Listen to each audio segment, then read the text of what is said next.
Brazil and stuff like that. So now we're in the quarterfinals. So we are now seeing France, England. Two teams now. You find it hard to even match to pick which one is the favorite. But I mean, it's been a good World Cup so far. Like you touched on your intro, so many stories from the World Cup. The stadium 974. I mean, hosted his last game yesterday. They already put it in.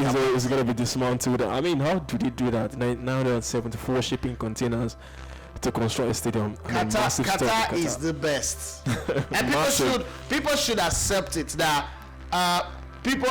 countries outside Europe and America can do something better than the rest of the world. Though that superiority feeling that we're better than the rest, we teach you everything, should stop. And Qatar's really shown that. South Africa did a very good World Cup in 2010. Yeah. In 2014, Brazil also gave us fun in 14 cities. But Qatar showed us that you can actually host a World Cup in what feels like in one city. This is a compound World Cup. There was no let's fly from one state to another state and let's go very far. You could go from one stadium to the other by train. You could connect, it's like going from the Emirates to White Hart Lane, and from White Hart Lane to the London Stadium, and then from there to Wembley, from Wembley to Crystal Palace. The close proximity. Nobody thought about that happening in the first place. Nobody thought about a winter World Cup, a World Cup that ushers in the Christmas. I think for me, Qatar is going to remain in my mind forever, just the same way Korea and Japan did in 2002. The World Cup that have been hosted outside of Europe and the US. I know that US is going to give us something crazy in 2026, but until then, Brazil, South Africa, Qatar, Korea and Japan, whoa. Fantastic. Massive, and the football has been fantastic. Well, like I said, we're getting into the serious end now. We saw our first penalty shootout game yesterday between Korea and Japan. I for one thought that looked like the worst penalty kicks I've seen in forever. I for one thought that England game was going to go to penalties, but I mean Senegal, they disappointed me, and this man was on my WhatsApp status to say he expected it. Like, do you expect that bashing from England? 3-0. I don't expected know. that. I don't know. Tell me more about that. My comment is to the Elevated radio fans that were saying Senegal will win. I'm not going to say Senegal. I'm African. I love Africa, but it's good you talk. It's good you see what's going to most likely happen. Did you expect Senegal to? Yeah, I said. Not the way they crumbled. 3-0. Yeah, I said qualifying from the group, they did something spectacular. Yeah, they getting just behind Netherlands. I had Ecuador. I love the fighting spirit in that game against Ecuador. I'm not going to take that away from them. But that game against England, come on, it's England. I'm not saying England are world champions just the same way. God knows what is in stock for them in whatever time they are playing their game against France. But Senegal were not the team now. We're really not the team. Even if Sadio Mane was in that team, I felt like they're going to be reduced slightly, very, very slightly. But come on, England were the one to win that game. All right, Senegal out. But let's talk about the African teams in general. But let me just say this: Nigeria, we are well represented in Qatar. Our manager is in Qatar, enjoying the games. I mean, he has to be there. It's the biggest football tournament in the world. I see people commenting stuff like that. But Pesero is in Qatar, having fun. Even our former NFF president is also there. I mean, as a member of the FIFA Council. So one way or the other, we are represented. But generally, how has the African teams fared so far? I mean, Tunisia, you won the defending champions. You bowed out on a high, even though it was a much change French side. But I mean, you have to say that French 11 can beat, some European teams. Yeah. So, credit to Tunisia for doing that. Cameroon as well, won against a much changed Brazil side. Even though you look at that Brazil lineup too, they are still good enough to beat some teams. Vincent Abubakar, he's had a ride, he scored a goal, you hold your shirt up high, you did the Ronaldo piece of mind celebration, you got a tap from the referee, you got a second yellow, you got a red card, you went out, you waved goodbye to the fans. I mean, what a ride for Abubakar. But generally, we saw Senegal, we talk about Senegal and England, they've been knocked out. Morocco still standing against Spain later today, but generally, has the World Cup been a success for African team? Remember, it's the first time we have all 5 African teams with indigenous coaches into the World Cup. Well, the indigenous coaches thing does look like a blackmail when you chip it in, because now if I say it's not a success, like, the African coaches are not good enough, kind of stuff. So it's a setup. But then, traditionally, Africa has not produced up to 3 teams in the knockout stage before. highest is always 2. So we went there and repeated what we've done before. But then the way and manner that Senegal fell 3-0, kind of looked like when Nigeria fell 4-1 against Denmark in 1998. Overall, of the African teams done well. I don't think they did well in this tournament. Let's be very, very honest here. Ghana celebrating exiting with Uruguay. Is that what you went to the World Cup to go do? To go and exit with Uruguay? That's shit as far as I'm concerned. Cameroon celebrating being the first African team to not concede against Brazil and to beat Brazil in the World Cup. That's a shame. Okay, you went to the World Cup to qualify from the group stage. There is also money to be made. Apart from football conversation, there is soft power, there is economic power. Okay, so you win against Brazil. Brazil are still in the tournament. Brazil just beat South Korea and they're not in the quarterfinals. Where are you? You're already home.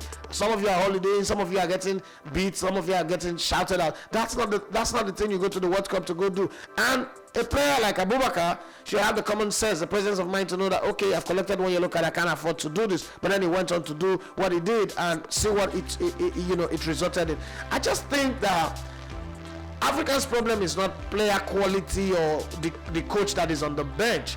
It's just a mental thing. Somehow, and people will not like this, it's not an anti-Semitic statement, but I think that Africa is still in slavery.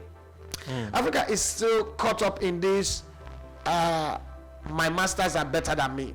If you're white, you're better than a black person. So if I manage to beat a team that have white players in it, that is abroad, that is not African, then it's something good, even if it means that we get knocked out of the tournament. So we forget to prioritize things in their right order. We forget to say, okay, we're going to this tournament. There is 440 million to be given out. It goes back again to the FIFA Uncovered Netflix documentary series, where Brazil is negotiating, this same World Cup is negotiating, come and build a biodiesel plant in my country that would give us employment and continuously keep on giving us. And somebody from Trinidad and Tobago was powerful enough to even take a sick Mandela to his country, to show the power that he's got and take a lot of money.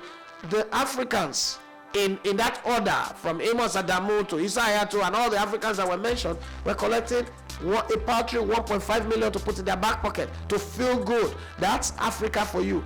In the negotiation table for the piece of the global pie, we are always coming up short. Okay, that's FIFA is giving 440 million. The winner of this World Cup will take about 40 or 45 million, if I'm not mistaken. Million. Good. Now, group stage already is a given. 9 million for everybody. Yeah. When you get to the knockout stage round of 16, you get 12 or 13 million. And then there's a chance for you to increase that money. That should be the thing you focus on. And guess what? Who needs the money the most? Africa. Yeah.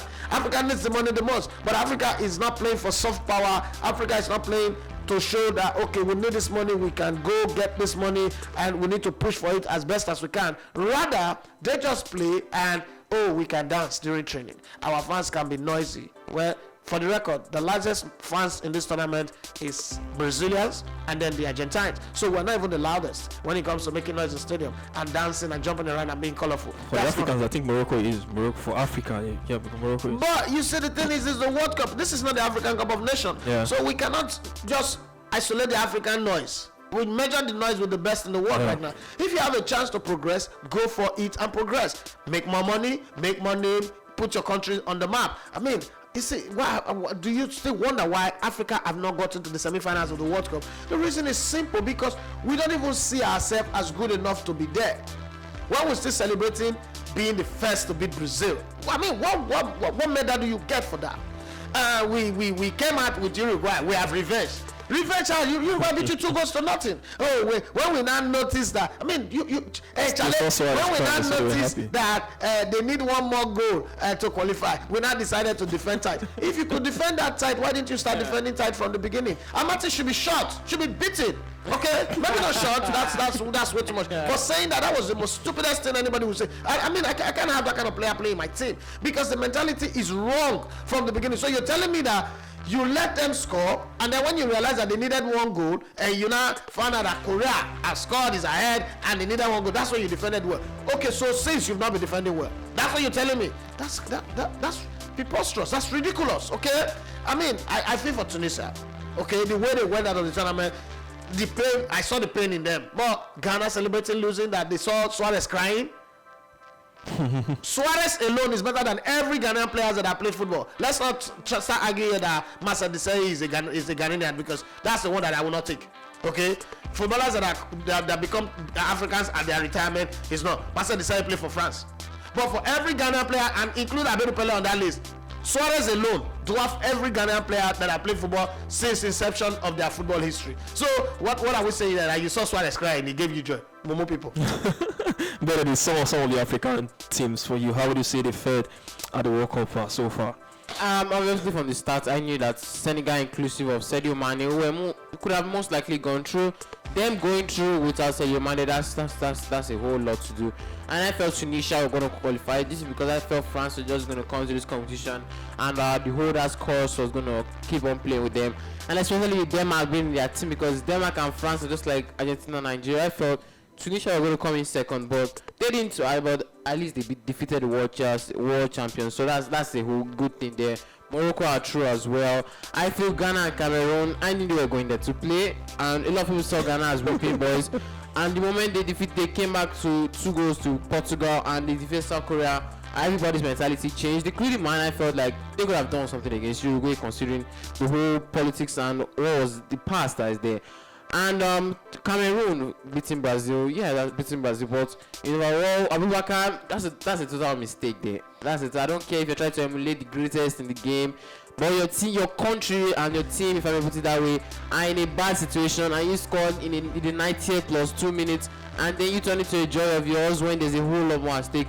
I don't feel so. But for the teams, I won't say they played football. At least for the first time, all African teams finally won a game in the World Cup. That's a good thing to go on with. But for African teams, like we were talking about, I mean, collectively, I think in 2018 we failed to qualify from the group phase. I mean, no African team made it past the group phase. I mean, combined point for African teams was 8 points in 2018 in Russia, but now we had 2 who made it past the group stage, even though it could have been more. You should be ashamed at this analysis. No, you just have to say from 2018 to 2022, 8 points out of a possible 45. The World Cup started. So the World Cup started in 2018. I know. I just want to put it that way. The one that favors the narrative to make this year look good. Thank you very much, sir. Well, I know we could do more. We should be doing more, but I mean, 2 teams. And Morocco might just score as well. Team came from Asia. How many? Korea, Japan, like 4, 5. Saudi Arabia. No. That's the Middle East. Okay. Let's break Asia into the part. The Asia. Okay. East Asia. Korea, Japan.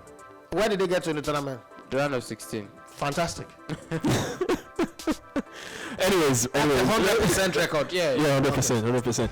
We are coming, Africa 2026. We are coming. I don't know if they'll stick. That's why Egypt talk for 2018. We are coming. I don't know if they're going to stick with the extended version of the World Cup. I saw a report that they are still considering trying to stick with the same format or expand it in 2026. We'll see. And